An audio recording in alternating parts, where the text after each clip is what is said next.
Olá, Lídias! A paz do Senhor, amadas! Que saudade que eu estou de estar com vocês. Nós temos feito um trabalho junto às irmãs, com as nossas professoras irmã Isabel e irmã Valmieri, e eu tenho sentido que está sendo muito bom. Se você ainda não viu uma das nossas aulas, não acompanhou os áudios, por favor, veja aí no grupo, acompanhe as nossas aulas. Nós precisamos desse feedback de vocês, além de ser importantíssimo aprender a palavra do Senhor. Semana passada nós aprendemos sobre eleição e predestinação, lição número 3. E hoje nós vamos para a nossa lição de número 4. Nossa lição de número 4. Tá andando rápido, hein? Lição de número 4, que traz o tema a iluminação espiritual do crente. A iluminação espiritual do crente. Vamos descobrir o que é isso, que iluminação é essa. Nosso textuário diz em Efésios 1,17, está escrito assim: para que o Deus do nosso Senhor Jesus Cristo, o Pai da glória, vos dê em seu conhecimento o espírito de sabedoria e de revelação. Nós já estudamos em algumas das nossas revistas passadas a respeito dos dons espirituais. E um dos 9 dons espirituais que nós temos é justamente o de sabedoria e ciência. Em 1 Coríntios, capítulo 12, versículos 7 e 8, diz assim: mas a manifestação do Espírito é dada a cada um para o que for útil. Porque a um pelo Espírito é dada a palavra de sabedoria e a outro pelo mesmo Espírito a palavra de ciência. São os dons espirituais. Então, sabedoria é um dos dons espirituais. Irmã Osana, como que eu recebo isso? Você precisa buscar no Senhor. Você precisa buscar com jejum, com oração, clamando ao Senhor e pedindo a Ele: Senhor, eu quero os dons espirituais. Porque através desses dons espirituais você está se revestindo. É como se você, vou exemplo muito prático, você é um soldado e vai para a guerra. Você não vai com uma camisinha e um shortinho. Você não vai com uma calça jeans, tênis e camiseta. Você precisa colocar um revestimento sobre a sua roupa para te garantir êxito. Então, os dons espirituais, eu tenho a minha vida transitória aqui. Onde que eu vou me revestir para estar na presença do Senhor, para vencer as lutas, as batalhas do dia a dia? Quando eu busco a presença do Senhor, na palavra, na oração, no louvor, clamando a Ele e pedindo a Ele: me reveste. Senhor, me dê os dons espirituais, eu quero dons espirituais. E Ele vai te dando os dons espirituais. Entre eles está o de sabedoria. Por quê? Vos dê em seu conhecimento o espírito de sabedoria e de revelação. Quando nós somos guiados pelo Senhor e temos o discernimento daquilo que é e não é do Senhor, nós sabemos onde nós estamos pisando. Mas para isso eu preciso conhecer o Senhor. A palavra diz: antes eu te conhecia de ouvir falar, mas agora eu te conheço de andar com você. Uma coisa é você me ver passando na igreja para lá e para cá. Outra coisa é você sentar, conversar comigo, ter intimidade comigo. Você vai saber quem é Osana. Então, tudo isso é importantíssimo para a nossa vida cristã. Verdade prática: a vocação do crente inclui a herança de preciosas riquezas conferidas aos eleitos pela grandeza do poder de Deus. Que riquezas são essas? Nós vamos ver.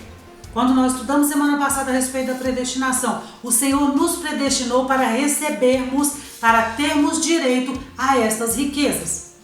Então, se eu sou salvo em Jesus, eu estou caminhando com a minha salvação, eu tenho direito garantido, porque Ele já me predestinou para ter direito a essas benesses, a essas bênçãos. Então, é um pacote que eu vou receber na medida da minha salvação. Santificação, irmãs, é todo dia. Justificação, nós já estudamos isso na escola dominical. Eu sou justificado quando eu aceito Jesus. Santificação é um processo de todos os dias. Eu estou me santificando para chegar no grande dia com o Senhor e ser salvo. Posso perder a salvação? Estudamos que sim. Então, se eu não tomo cuidado, se eu não me santifico, se eu não me cubro, se eu não busco o Senhor, se eu não medito na palavra, de dia e de noite, clamo a Ele, uma hora eu posso tropeçar. E é neste tropeço que eu perco a minha salvação. E aí, não adianta eu dizer que eu fui predestinado, porque o pacote caiu. A predestinação é para eu receber as bênçãos que vem no bowl da salvação. Então você recebeu uma grande cesta da salvação. Dentro dela tem todas as benesses que você vai receber, que já está predestinado para você receber. A nossa leitura bíblica em classe, Efésios capítulo 1, versículo 15 ao 23. Olha só, vou dizer uma coisa para vocês, irmãs. Leiam o livro de Efésios. A carta de Paulo aos Efésios é uma carta muito pequena. Então eu quero fazer um desafio para você. Leia a carta de Efésios. Quem aceitar o desafio e começar a ler a carta de Efésios, vai comentar lá no grupo das Lídias, tá? Na nossa classe da IBD lá no WhatsApp. Você vai comentar, fazer um pequeno comentário a respeito do que você entendeu do capítulo 1, 2, 3, 4, 5, 6. São 6 capítulos, é fácil. Então, quem for pontuando, quem estudar o livro, ler e pontuar lá a respeito de cada capítulo, eu vou dar um ponto extra para vocês de destaque. É um desafio que eu estou fazendo para vocês para esta carta de Efésios, tá bom? Efésios capítulo 1, versículo 15 ao 23. Pelo que, ouvindo eu também a fé que entre vós há no Senhor Jesus e o vosso amor para com todos os santos, não cesso de dar graças a Deus por vós, lembrando-me de vós nas minhas orações. Paulo está dizendo à igreja de Éfeso que ele se lembrava de cada irmão e clamava por ele. E nós, como igreja do Senhor, nós estamos passando um momento difícil. Qual é o nosso dever cristão? Lembrar dos irmãos, darmos graças ao Senhor pela vida de cada um e orarmos pelos nossos irmãos. Porque individualmente, irmãos, todos nós passamos por lutas. Algumas pessoas neste momento estão passando por lutas muito pesadas. E nós temos dever como cristãos de orarmos por estes irmãos. E aí ele continua: para que Deus de nosso Senhor Jesus Cristo, o Pai da glória, vos dê em seu conhecimento o espírito de sabedoria e de revelação, tendo iluminado os olhos do vosso entendimento, para que saibais quais seja a esperança da sua vocação e quais as riquezas da glória da sua herança nos céus. Quando nós falamos com o Senhor, quando nós oramos e pedimos a Ele para abrir os nossos olhos, para nos dar entendimento, para nos dar sabedoria, está falando sobre isso. Eu vou ter um conhecimento a respeito do mundo espiritual e do mundo material diferenciado, porque o Espírito Santo está me guiando. E qual a sobreexcelente grandeza do seu poder sobre nós, os que cremos segundo a operação da força do seu poder. Nós cremos no poder de Deus para operar todo e qualquer milagre, que manifestou em Cristo, ressuscitando dos mortos e pondo a sua direita nos céus, acima de todo principado e poder e potestade e domínio e de todo nome que se nomeia, não só neste século, mas também no vindouro. E sujeitou todas as coisas a seus pés, e sobre todas as coisas o constituiu como cabeça da igreja, que é o seu corpo, a plenitude daquele que cumpre tudo em todos. Amém?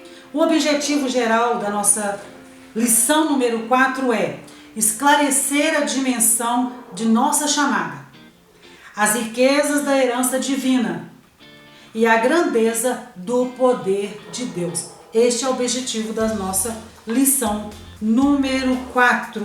Destacar a vocação e as riquezas da glória na herança divina. Salientar a grandiosidade do poder divino que opera em favor dos crentes. Deus, ele trabalha em nosso favor. E expressar o exemplo de exaltação em Cristo. Amém? Você está acompanhando comigo? Pega a sua revista, você que ainda não está com a revista em mãos, e vamos entrar então na introdução e nos tópicos dessa lição maravilhosa, tá, irmãos? O plano da salvação divina, ele revela uma santa vocação e as riquezas da herança divina e a grandeza do poder de Deus.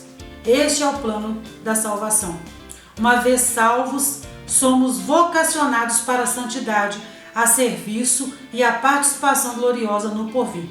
Uma vez salvos, desfrutamos das riquezas da glória divina, experimentando o perdão dos pecados, a adoção de filhos e a bênção a ser desfrutada no porvir. Eu tenho o quê? Sou pecadora. Encontrei o plano da salvação, me rendi aos pés do Senhor, reconheci Jesus como meu Salvador. Estou linkada ao plano da salvação. Faço parte do plano da salvação. Eu tenho o quê? Perdão dos meus pecados, justificação. Meus pecados foram perdoados. O Senhor não se lembra mais dos pecados que Ele já me perdoou, passou uma borracha. Dos meus pecados Ele não faz mais menção. Depois eu tenho o quê? Eu vou desfrutar das riquezas da glória divina. Experimentadas quando? No porvir. Tudo aquilo que o céu tem preparado para nós. No grande encontro, a partir do nosso grande encontro com o Senhor Jesus, no arrebatamento da igreja, nós temos direito a isso. Tá, irmãos? Então, adoção de filhos. Nós somos filhos de Deus por adoção. Jesus é filho de Deus, filho, gerado em Maria pelo Espírito Santo de Deus. E como que nós nos tornamos filhos? A partir do momento que nós somos enxertados na raiz. Quem é a raiz? A raiz de Jessé, Jesus. Nós somos enxertados ali. E ali nós nos tornamos o quê? Adotados. Nós somos filhos por adoção, reconhecidos, amados. Nós não somos mais escravos. Nós somos libertos. Nós servimos a um Deus muito grande. E nós somos filhos deste Deus por adoção. A salvação nos dá esse direito. Mas vamos caminhar na revista. Introdução. Ainda no primeiro capítulo, o apóstolo Paulo inicia uma longa sentença assim dividida. Ação de graças, oração intercessora e confissão de louvor e exaltação. A partir do primeiro capítulo, versículo 15, 16, 17, 19, 20 e 23. Separados assim deste tema. Nessa sentença somos exortados a louvar ao Senhor pela nossa eleição, que nós já falamos lá na lição número 3. Buscar a iluminação do Espírito para compreender a dimensão da nossa chamada e herança divina, bem como entender a grandeza do nosso Deus. O que é essa gratidão, irmãos? Ação de graças. Quantas vezes nós somos murmuradores? Nós esquecemos de agradecer a Deus por tudo que Ele porque Ele nos tem feito. Às vezes é até bacana nós chegarmos na igreja, o Ministério de Louvor está cantando por tudo que tens feito, por tudo que vais fazer. Mas é sempre assim? Quando eu chego em casa, que a tribulação vem, que acontece uma coisa que eu não estava contando, eu sou grata ao Senhor. Eu digo graças a Deus que não aconteceu uma coisa pior do que isso. Ou eu murmuro, não acredito que eu saí do culto agora, eu chego em casa e já está acontecendo essa coisa ruim. É um exemplo simples. O quanto nós somos gratos e o quanto nós somos murmuradores. Essa semana eu recebi um vídeo muito interessante a respeito de sermos gratos. Ser grato vai fazer bem para a sua alma. Quando você agradece, Deus, muito obrigado, porque os dias estão bem difíceis, mas eu sei que a presença do Senhor é comigo. Quando eu digo assim, encontro com a Alana, falo, Alana, obrigado por ter me mandado aquela mensagem ontem, eu estava tão mal, mas você com aquela mensagem encheu meu coração de alegria. Quando eu vejo um bom dia, eu falo, Jesus, obrigado por essa irmã ter lembrado de mim, olha, ela me mandou um bom dia. Ao invés de falar, eita, mas esse povo gosta de mandar bom dia. Irmãs, nós temos que tomar cuidado, porque murmuração é pecado. O povo de Israel peregrinou no deserto 40 anos, porque ao invés de agradecer, eles começaram a reclamar com Moisés. Por que você foi tirar a gente lá de casa para trazer para o deserto, Moisés? Mesmo o mar abrindo na frente deles. Então, quando nós murmuramos, entenda uma coisa, quando você abre a sua boca para murmurar, para reclamar, você está atrasando a sua bênção. Quando você agradece, mesmo não sabendo o que vem lá na frente, você está dizendo, Senhor, eu sou dependente de Ti, confio em Ti e sei que a bênção do Senhor está sobre mim. Obrigada, Jesus. Senhor, eu te agradeço pelo Teu amor sobre a minha vida.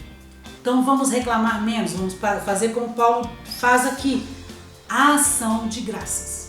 Eu vou agradecer ao Senhor, vou ser grata ao Senhor. Em vez de xingar, de reclamar, coloque um louvor para tocar e adore ao Senhor. Adore ao Senhor. Deus tem prazer em ouvir o nosso coração. Os momentos em que eu estou mais triste, irmãs, que eu estou me sentindo mais sozinha, eu coloco um louvor e começo a cantar. E ali eu choro rios de lágrimas. E o Espírito Santo me conforta através do louvor. E quando termino o louvor, eu estou leve. Porque adorar ao Senhor enche a nossa alma de alegria. E o Espírito Santo vem sobre nós. Amém?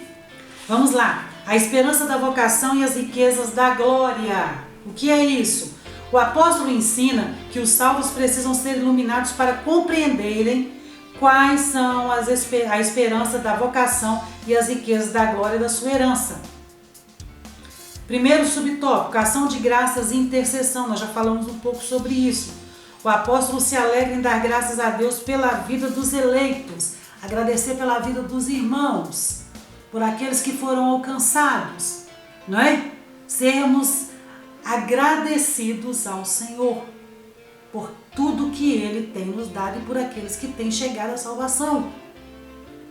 E por todas as bênçãos espirituais recebidas, tais como a eleição, a predestinação, a filiação e o dom do Espírito Santo, que nós já falamos sobre os dons lá no textual.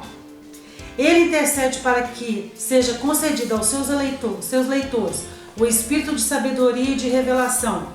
Paulo estava ciente de quão maravilhoso é o Evangelho, mas ao mesmo tempo quão impossível é alguém perceber a glória dessas boas novas sem serem ensinados por Deus. E quem nos ensina? Espírito Santo. Se você diz assim, eu tenho muita dificuldade em entender a Bíblia, irmão Osana. Você está me falando aí na escola dominical, mas eu estou assim, preocupada porque eu não consigo alcançar esse entendimento. A Bíblia, que é o nosso manual de vida cristã, é o único livro que você pode ler com o autor presente. Outro livro que você comprar, a não sei que seja minha irmã que escreveu, eu vou conversar com ela sobre o livro que ela escreveu. Eu falo, Marisa, como foi que você escreveu? Ela vai me dizer. Mas a maioria dos livros você sabe que não é assim. Mas a Bíblia, quando você está lendo a palavra do Senhor, você antes de começar a ler, por mais que você ache que você não tem conhecimento, você dobra o seu joelho e fala, Espírito Santo, eu vou abrir a Bíblia, vou começar a ler essa carta de Efésios. O Senhor sabe que eu entendo muito pouco disso. Mas Espírito Santo, abra o meu entendimento, abra os meus olhos, porque eu quero entender o que eu estou lendo aqui. E o Espírito Santo vai te dar uma revelação da palavra que você vai dizer assim, mas eu nunca tinha pensado nisso. Não é mágica, irmãos. Não é oratória. Não é o mais bem preparado numa faculdade para entender, uma faculdade de teologia para entender a Bíblia, que vai trazer uma mensagem rica. É o Espírito Santo. Porque se eu pegar a Bíblia e ler para vocês, mas o Espírito Santo não interpretá-la, vai ser só alguém lendo um livro, uma historinha. Então, quando nós pedimos ao Espírito Santo, me ensina, abre os meus olhos, Ele vai nos ensinar. Nós só vamos entender a palavra sendo ensinados por Deus. Amém? Por isso ele rogava para que os crentes recebessem a capacidade de compreenderem, por meio do Espírito Santo, a esperança da chamada, as riquezas da herança e a grandeza do poder de Deus. O que é essa esperança da chamada, irmãs? Muitas vezes, as pessoas entram num culto, levanta sua mão e eu recebo a Cristo como meu Salvador. E ela sai dali, ela vem aos cultos, ela participa, mas ela nem entende por que ela está fazendo aquilo ali. Ela está indo porque às vezes alguém está chamando ela para ir. Mas ela não entendeu a profundidade de estar com Cristo, de ser eleito, de ter essa salvação. Aí um dia você olha e fala, mas aquela pessoa nem está vindo mais. Ela diz assim, desisti de ir, eu não entendia muito bem o que o pastor falava. Por isso que nós precisamos, ao receber Jesus como nosso Salvador, buscarmos ter intimidade com Ele. Você precisa ter intimidade com o Espírito Santo, orar, ler a palavra, caminhar com Ele dia a dia, para você conhecer. Em Oséias 6 diz assim: conheçamos e prossigamos em conhecer ao Senhor. Eu só conheço você se eu andar com você. Se eu não andar com você, você é só uma pessoa que está na minha vida, mas que eu não tenho intimidade de conhecer. E o Senhor é assim. Você precisa andar com o Senhor, conhecer ao Senhor todos os dias. Não é, oi Senhor, hoje eu estou aqui, amanhã eu não sei mais quem é o Senhor. Fica a dica, tá? Ande com o Senhor. Subtópico 2, a esperança da vocação. Em sua petição a Deus, Paulo intercede para que o Espírito Santo ilumine os crentes a fim de saberem qual seja a esperança da sua vocação.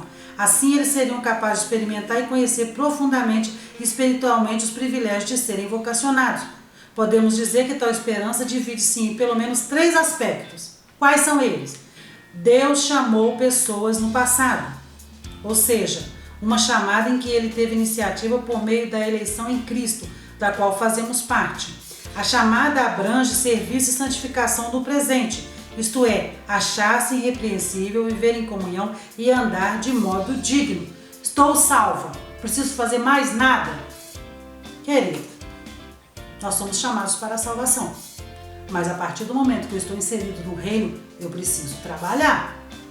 Não é porque eu estou salvo que agora eu estou deitado em berço esplêndido e não vou fazer mais nada. Não, você foi chamado e vocacionado para trabalhar no reino, prestar serviço no reino de Deus. Porque eu estou salvo, mas tem outras pessoas que precisam dessa salvação. E é através daquele ministério que eu vou exercer, que eu fui vocacionado, é que eu vou trazer mais pessoas para o reino. A participação gloriosa no futuro, que compreende a vida eterna e a esperança de conhecer Deus face a face. Terceiro subtópico, as riquezas da glória e da sua herança.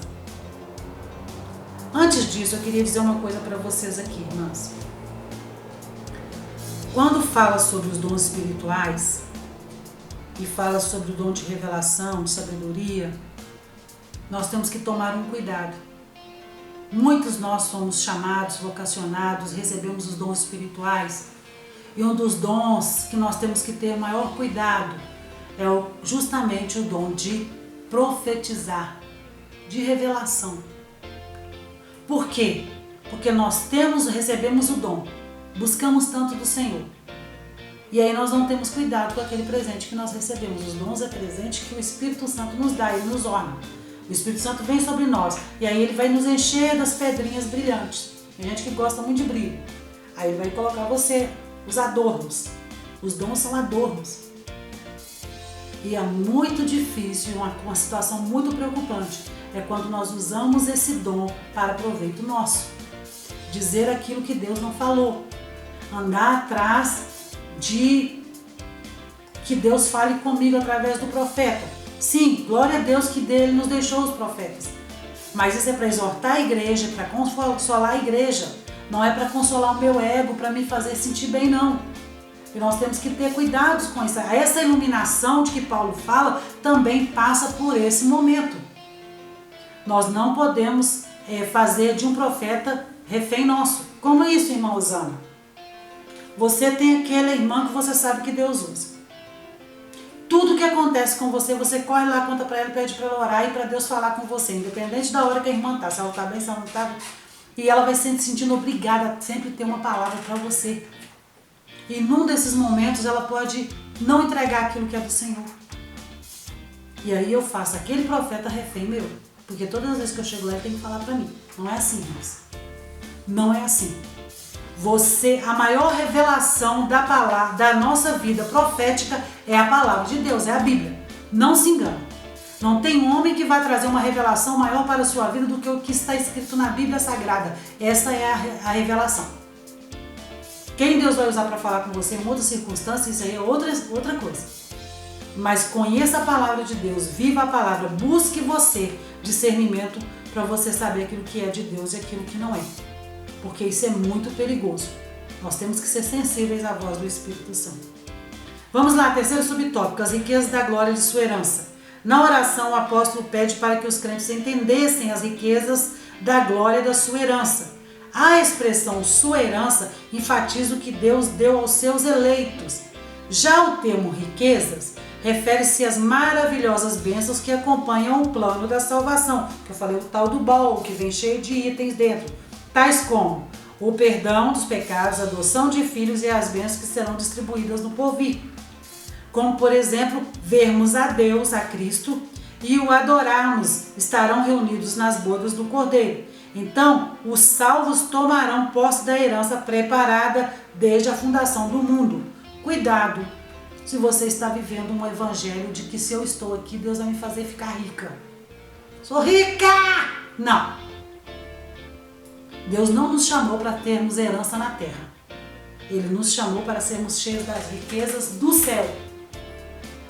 Mateus 6 disse assim: buscai primeiro o reino de Deus, não é?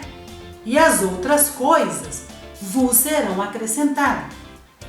Se eu buscar primeiro as terrenas, esperando que depois eu vou receber o reino, sinto dizer para você que não vai ganhar. O reino vem primeiro.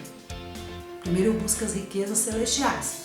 Depois, a partir daí, o Senhor suprirá todas as minhas necessidades. Ele não diz que eu vou ser rica, não. Ele vai suprir as minhas necessidades. Mas primeiro eu busco o reino. Me capacito o reino. Certo, irmãs? Então, vamos para o segundo tópico, sobre a excelente grandeza e força do poder divino.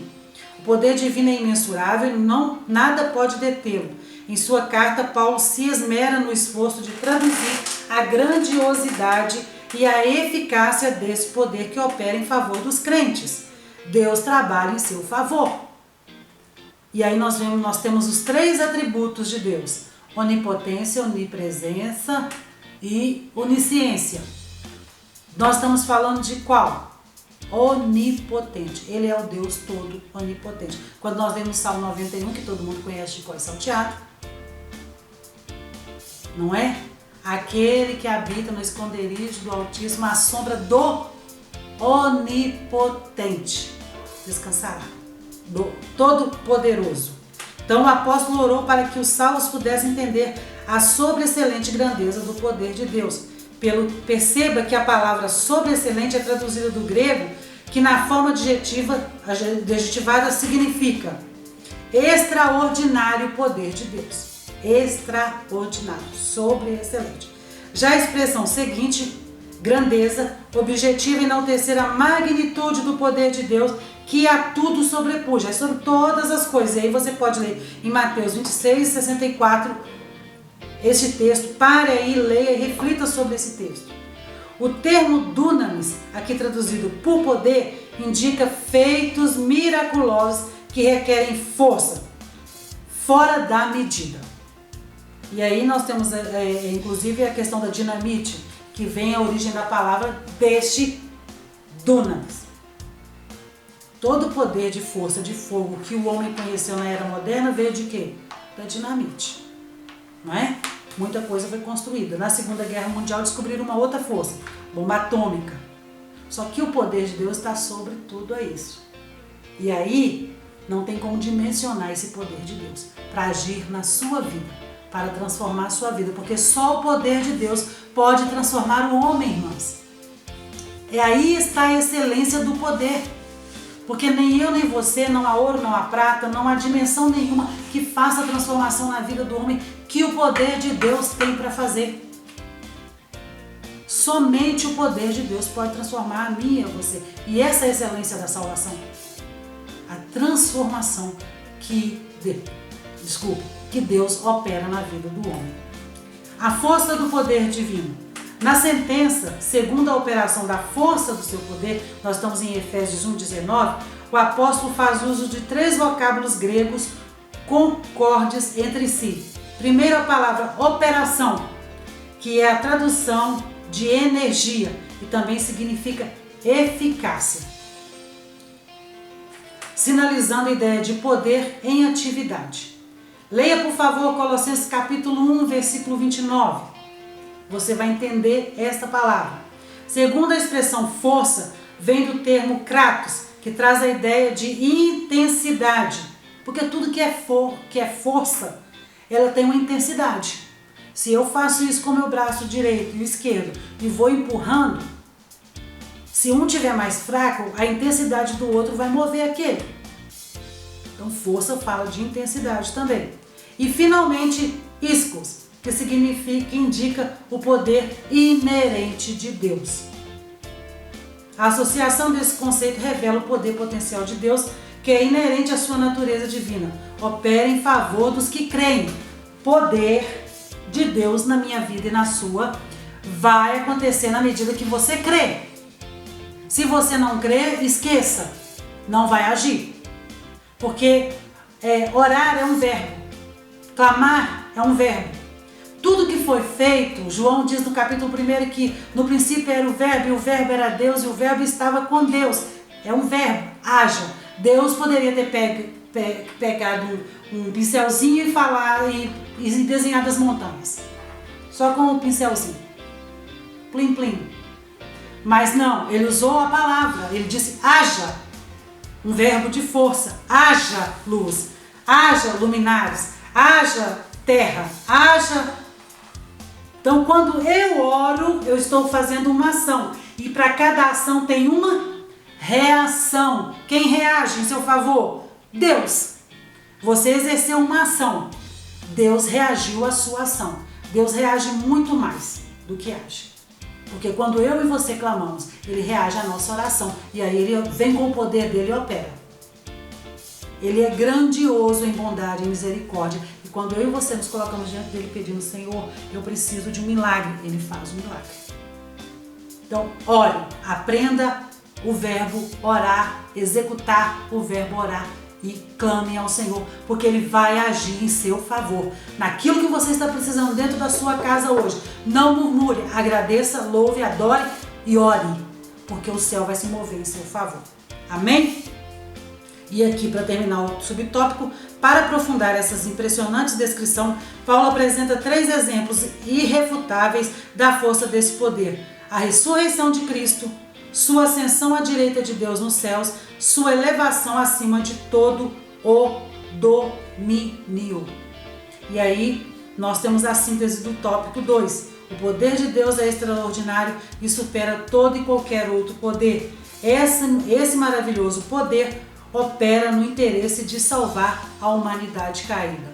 Lembrando que o maior milagre é o milagre da transformação. Este é o maior milagre para a nossa vida. Chegamos ao tópico 3. Cristo, nosso exemplo de exaltação.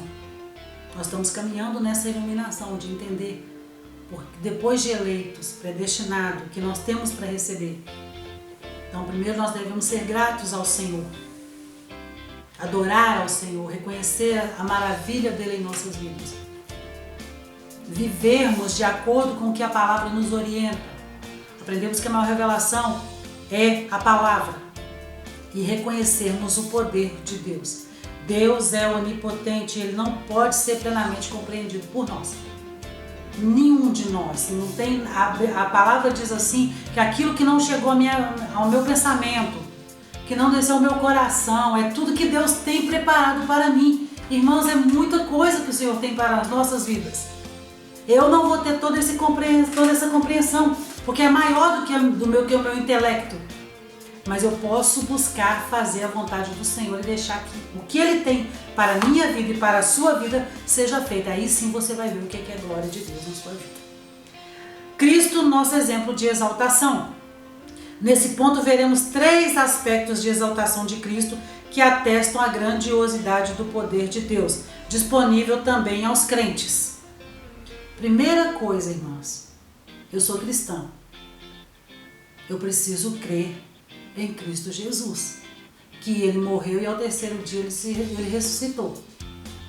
A Bíblia, Paulo mesmo na carta aos Coríntios, ele diz assim, lá no capítulo 15, ele diz assim, que se Jesus não tivesse ressuscitado, a minha fé nele era vã, não resolvia nada. Então vamos entrar nesse tópico que nós vamos entender. Primeiro subtópico: Cristo, as primícias dos que dormem. Paulo enfatiza que o poder de Deus se manifestou em Cristo, ressuscitando-o dos mortos. De fato, o Novo Testamento descreve a ressurreição de Cristo como obra do poder de Deus Pai. Ele ressuscitou. Morreu e ao terceiro dia ressuscitou.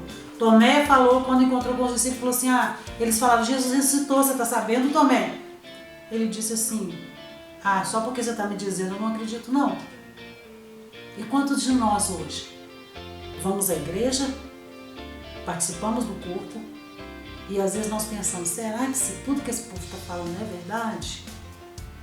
Irmãos, sem fé é impossível agradar a Deus. E a minha fé, se eu não crer nisso, ela é vã.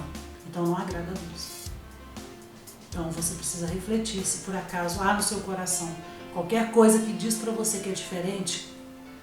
Vamos para a palavra, vamos orar, vamos entender. Porque Cristo ressuscitou ao terceiro dia. Não justificaria eu estar aqui falando com vocês isso se eu não cresse que Jesus Cristo ressuscitou. Ao ressurgir dentre os mortos, Cristo foi feito as primícias dos que dormem. Aí você diz assim, Jesus ressuscitou, mas ninguém nunca mais viu ninguém ressuscitando. Não tem ninguém ressuscitando hoje. Você vai num velório aí, você pode pôr a sua mão que o morto não vai levantar. Você tem fé para colocar a mão no morto para ele levantar? Porque parte do que não acontece a respeito do poder de Deus na nossa vida é a nossa incredulidade. Eu olho para o paralítico e falo assim, nossa, Jesus tem poder para levantar esse paralítico. Se ele cresce, né? Mas e você? Você crê? Porque tem o dom da fé, que você vai, no capítulo 12 de 1 Coríntios, fala sobre os dons e lá tem o dom da fé. E esse dom da fé, a partir de mim, se eu tiver fé, eu falo com ele, levanta, e ele levanta. Mas infelizmente nós temos vivido dias difíceis. E que essa fé inabalável, e que crê que Deus é o mesmo que pode ressuscitar o morto, nós não temos não. Está muito aquém de eu dizer, levanta morto e o morto levantar. Mesmo porque se ele levantar, você já imaginou tanta gente que vai correr, né? Achando que é filme de Hollywood. Então, exercitar a nossa fé é importante. Crer que Deus tem poder para fazer. Ele ressuscitou a Jesus Cristo no terceiro dia. E aí nós temos, assim sendo, a ressurreição de Jesus é a garantia de que seremos ressuscitados. Você não está vendo ela hoje. Mas lá em 1 Tessalonicenses, ela é, você vai ler 1 Tessalonicenses capítulo 4, versículo 14. Ela é a garantia para aqueles que morreram em Cristo Jesus.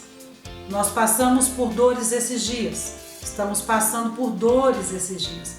Cada casa, algumas casas, próximas, longe, distantes, nós temos ouvido isso o tempo todo a respeito de pessoas que estão falecendo. E aí, nós entramos neste texto de Paulo, no capítulo 4, no versículo 14. Deixa eu pegar aqui, no versículo 14. A partir do versículo 13, Paulo diz assim, irmãos, queremos que vocês saibam a verdade a respeito dos que já morreram, para que não fiquem tristes como ficam aqueles que não têm esperança. Quando nós vemos um dos nossos irmãos partir, nós temos uma esperança. Qual a esperança, irmãozão? De que nós vamos encontrá-lo lá no céu se nós fizermos a nossa parte aqui, continuarmos fazendo a nossa parte. Porque quem já dormiu no Senhor, fez a parte dele, está lá no céu. Mas e eu? Para eu encontrar com ele, eu preciso seguir a mesma coisa. Não adianta eu dizer, minha mãe era serva do Senhor e eu posso fazer o que eu quiser aqui, que um dia eu vou encontrar com ela. Vai não, se engane não, tá? Nós cremos que Jesus morreu e ressuscitou. E assim cremos também que, depois que Jesus vier, Deus o levará de volta e junto com ele levará os que morreram crendo nele. De acordo com o ensinamento do Senhor, afirmamos a vocês o seguinte, nós os que estivermos vivos no dia da vinda do Senhor, não iremos antes daqueles que já morreram. Por quê? Porque haverá o grito de comando e a voz do arcanjo e o som da trombeta de Deus. E então o próprio Senhor descerá do céu. Aqueles que morreram, crendo em Cristo, ressuscitarão primeiro. Então, Cristo ressuscitou. Ele é a primícia daqueles que vão ressuscitar no grande dia da trombeta tocar. A trombeta vai tocar, nós seremos trasladados num abrir e fechar de olhos. Mas antes que isso aconteça, vai ser tão rápido para você entender que aqueles que dormiram no Senhor, que morreram, ressuscitarão primeiro. Eles subirão primeiro do que nós ainda. Pensa o quanto que vai ser rápido isso. Porque a Bíblia diz que assim como o relâmpago que sai do Oriente se mostra no Ocidente, assim vai ser a vida do Senhor. Milésimos de segundo. Não vai dar tempo de pedir perdão de nada não, tá, irmãs? Não vai dar tempo de pedir perdão pro marido, pro filho, pra sogra. Resolva sua vida hoje. Porque Jesus está às portas e vai ser muito rápido. Então a garantia dessa ressurreição dos mortos na vida do Senhor está justamente no fato de Jesus ter ressuscitado. O mesmo poder que ressuscitou a Cristo será disponível também aos salvos. Desse modo, os crentes vencerão a morte e se erguerão gloriosamente de seus sepulcros para reinarem com Cristo eternamente. Segundo tópico, Cristo elevado à direita de Deus. Paulo reforça o poder de Deus quando da elevação de Cristo ao trono, pondo-o à sua direita nos céus. Aqui está em foco a ascensão de Cristo, em referência à promessa messiânica. O grau de exaltação para uma posição de honra e autoridade indica o completo triunfo de Cristo sobre o pecado e as forças do mal. Ele foi lá, tomou as chaves, quebrou as cadeias do inferno e ressuscitou e está à destra de Deus. Ponto. Aguardando o momento da trombeta tocar, e a palavra diz que nem ele nem os anjos sabem que dia que vai ser isso. Nós sentimos como corpo. E entendemos hoje que as profecias cumpridas e que estão se cumprindo, não se faça de lesa. Não faz de conta que você não está entendendo, não, porque todos os dias nós estamos vendo as profecias do fim se cumprindo. A terra está gemendo, os sinais estão na terra, Jesus está voltando. E não venha dizer para mim que vai ser no final de 2020. Você não sabe disso, porque nem Jesus está sabendo. Na hora que o Pai der a ordem, ele vem e busca a igreja. E se você sente falta hoje de estar nos cultos, pensa na volta de Jesus daqueles que ficarem na terra. Porque aí o Espírito Santo não estará mais aqui para falar com ele. Olha, você está sentindo falta do culto. Irmãos, vamos se preparar hoje. Hoje, agora. Vamos seguindo. O grau de exaltação para uma posição de honra e autoridade indica o completo triunfo de Cristo sobre o pecado e as forças do mal. Filipenses 2, do versículo 9 ao 11, leia. Colossenses 2, do versículo 15. Se você quiser comentar lá no nosso grupo da Escola Dominical, comente a respeito desse versículo, a respeito da vinda de Jesus. E vamos lá. Esse triunfo também está assegurado aos salvos. E endossa nossa participação na vida celestial, conforme indica a expressão, nos fez assentar nos lugares celestiais. Quando nós cantamos lá nas bodas do Cordeiro, cearemos prazenteiros. Quer dizer, nós estaremos participando de tudo que tem lá na glória. Vamos participar da ceia com o Cordeiro. Pensa como será glorioso isso. Assim, tanto a ressurreição como a ascensão de Cristo são obras do poder do Pai. Terceiro, se edita, por favor. Vamos ao terceiro subtópico. Cristo exaltado sobremaneira. Vou falar de novo, aí se edita. Vamos ao terceiro subtópico. Cristo exaltado sobremaneira. Nesse ponto, Paulo ensina que o poder de Deus exaltou a Cristo acima de todo o principado, e poder, e potestade, e domínio, e de todo nome que se nomeia. Não há outro nome maior do que o nome de Jesus. Não há outro maior que ele. Nada, não tem força, não tem poder na terra, não tem rei, não tem juiz, ninguém é maior do que Deus. Inclusive as potestades nos lugares celestiais. Que quando você lê esta carta de Efésios, Paulo fala muito claramente sobre isso. Que a nossa luta não é contra a carne nem contra o sangue, mas são contra as potestades, os principados, o reino do inferno. Os espíritos que trabalham para o mal, eles não são maiores do que Deus. Não são maiores do que Jesus. Jesus está acima de todo nome e só ele pode ser adorado. Ok? Significa que ele foi exaltado acima de toda eminência do bem e do mal, e de todo título que se possa conferir nessa era e também no porvir, mesmo lá na frente, mesmo na eternidade. Não há outro maior do que ele.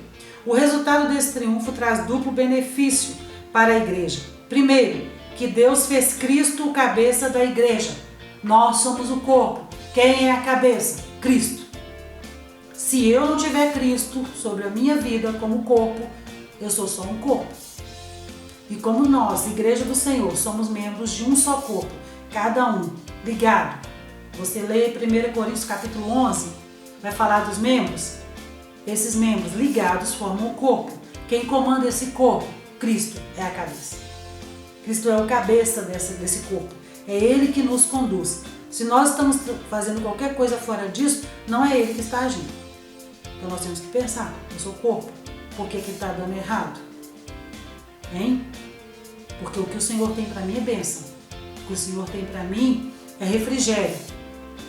Onde a bênção do Senhor não tem confusão. A bênção do Senhor não acrescenta dores. Se você pegou esse copo aqui, ai meu Deus, Deus me deu esse copo, mas ele está cheio de caquinho de vidro por fora e corta toda a minha mão, mas é uma bênção, né não? Bênção não traz dores. Bênção só traz alegria. Tá? Palavra do Senhor, palavra dita pelo Senhor, nós falamos dos profetas lá atrás. Quando o Senhor fala, não fica confusão na sua cabeça. Se você ouviu uma palavra e a palavra deixou você em dúvida, mais em dúvida do que você estava antes, confuso, não foi o Senhor que falou não, amada. Tá? Vamos buscar do Senhor esse discernimento aí. Então, voltando, a bênção do Senhor, ela nos traz alegria. E esse significa que Ele foi exaltado acima de toda eminência. Cristo como cabeça da igreja. E se Ele me dirige, eu vou passar por tribulação sim, mas eu vou adorar e glorificar o nome dEle, porque a condução dEle é certa. Não é sempre que Deus vai dizer sim para você, tá? Nós, como filhos mimados que somos, filhas mimadas que somos, nós achamos que Deus só pode dizer sim para tudo que nós queremos. Não é assim. O não de Deus pode trazer uma bênção muito grande. O talvez dele, o espera dele, aliás, que é espera, não tem talvez. Espera aí, que não é a hora ainda não, filha. Espera, não sai fazendo atropelamento para poder ter aquilo que você quer, não. Deixa ele fazer, porque no tempo dele, exaltado por ele, você será abençoado. Vamos lá? O resultado desse triunfo traz duplo benefício para a igreja. Primeiro, que Deus fez Cristo a cabeça da igreja. E segundo, que Deus designou a igreja para ser a expressão plena de Cristo. Nós somos testemunhos desta exaltação. Quando eu ando na rua, quando você sai da sua casa, você ministra a sua casa, você que tem seus filhos, instrui eles na palavra, você está exaltando a Cristo. E nós somos testemunhos desse Cristo na terra. Quando eu faço qualquer coisa fora daquilo que agrada ao Senhor, que eu não me lembro que eu sou reino, e faço alguma coisa que envergonha o Evangelho de Jesus, eu não estou exaltando a Cristo. Eu tenho que tomar cuidado com isso. Por quê? Porque isso significa Deus designou a igreja para ser a expressão plena de Cristo. Cristo está andando aqui agora, irmãs? Você está vendo Cristo ali na praça? Não, né? Quem que o mundo vê? Vê a mim e vê a você. Então, o seu testemunho, quando você fala, sou cristã, tem gente que enche a boca para falar que é cristã. E aí o ímpio que está do lado de fora fala assim, cristã igual essa aí, o inferno está lotado. Olha que perigo. Olha o perigo que você está cometendo, o pecado que você está cometendo, expondo Cristo a um testemunho que não é o dele. Então, primeiro, ele foi feito cabeça da igreja. E segundo, Deus designou a igreja para ser a expressão desse Cristo. Ok? Isso significa que nenhum poder pode prevalecer contra a igreja do Senhor. Jesus chama Pedro e diz, olha, as portas do inferno não prevalecerão contra esta igreja. Você pode dar um glória a Deus? Não prevalecerão. Conclusão. Embevecido com as bênçãos espirituais, Paulo mantém a adoração contínua ao eterno Deus. Atitude que deve ser seguida por todos os salvos. Já falamos sobre isso. A compreensão das dádivas da salvação demonstra o excelso valor daquilo que Deus fez por nós. Eu compreendo a bênção e aí eu vou entendendo quão grandioso é a mão do Senhor na minha vida. Seus atos poderosos viabilizam a transformação e a glorificação dos que creem. Creia que Ele é galardoador. Creia que Ele é poderoso. Creia que Ele pode fazer na sua vida. E eu tenho certeza que a sua casa será a bênção. Que a sua vida será a bênção, porque você crê num Deus todo-poderoso que pode fazer muito mais do que nós pedimos ou pensamos. Aqui está o nosso questionário. Você vai responder, querida, e vai enviar no nosso grupo da EBD para nós conversarmos mais a respeito dessa lição, caso você queira. Deus em Cristo te abençoe. Que essa palavra venha fermentar no seu coração. Que você possa dar fruto dessa palavra para a glória do reino de Deus. Amém? Vamos orar, irmãos. Senhor, nós te louvamos e te agradecemos por essa aula que o Senhor nos concedeu. Espírito Santo, venha falar conosco profundamente através dessa aula. Que aquilo que nós não tivemos entendimento, Senhor, às claras, o Teu Santo Espírito possa nos revelar, nos dar entendimento. Continue abençoando a nossa classe das Lídias, a cada irmã, e que a boa mão do Senhor nos conduza. Em nome de Jesus. Amém.